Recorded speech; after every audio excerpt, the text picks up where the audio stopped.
Congratulations mga anak, Glenn and Elise. Excited na kami na makita ang aming unang apo. Kahit anong pang lumabas na gender, masaya kami na makita ang aming apo. Mababae man o lalaki. Papasalamat kami sa ating mahal na Panginoon na binigyan kayo ng anak. Sana mapalaki ninyo ng mabait, magalang, may takot sa Diyos at mapagmahal. Ang advice namin sa inyo, kailangan ready kayo sa pagpupuyat. Kasi sa gabi, kailangan magising kayo para mag-alaga, magpadidi sa bata. Masasanay din kayo dyan.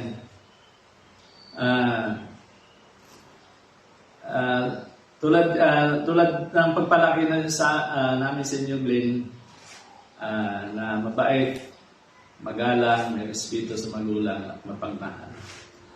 Again, congratulations sa inyo ni Elise.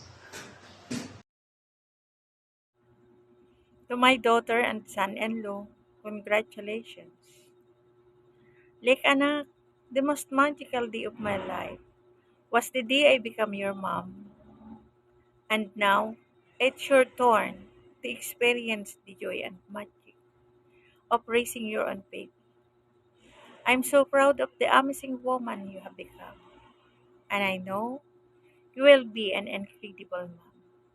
Love you, anak. God bless your family always. Hi, Ate Lek and Kuya Glenn! Congratulations! Finally, magkaka-baby na kayo. Sobrang happy ko para sa inyong dalawa. And I want you to know na I always believe na kayo talaga together. Even though ako lang yung nag-iisang negative comment sa mga posts niyo before, like walang forever. Yeah. Congratulations! And I'm a team girl. And kahit ano naman na gender, as long as healthy si baby.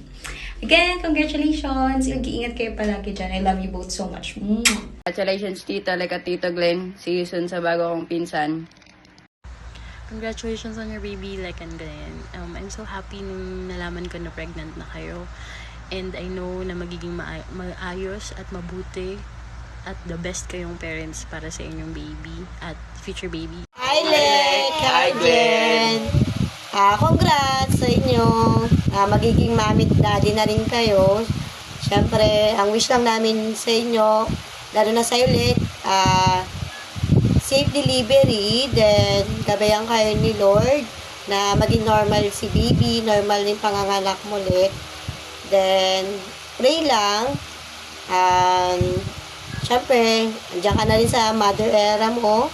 Magiging mami ka na rin ulit. Excited kami makita si baby.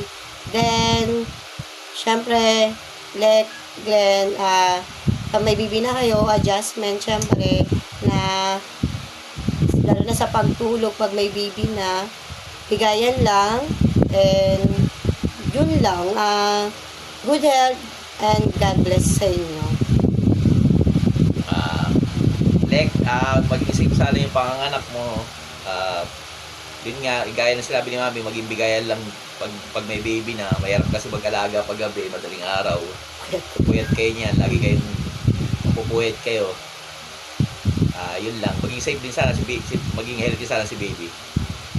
Yun, sige. Hello Talek, hello Glenn. Congrats po, good luck sa buhay niyo dyan sa Ireland. Yun lang po. And, thank you po, then, God bless sa family nyo. See you soon. Pag-uwi nyo ng Pilipinas kasama si baby. Bye-bye! Bye!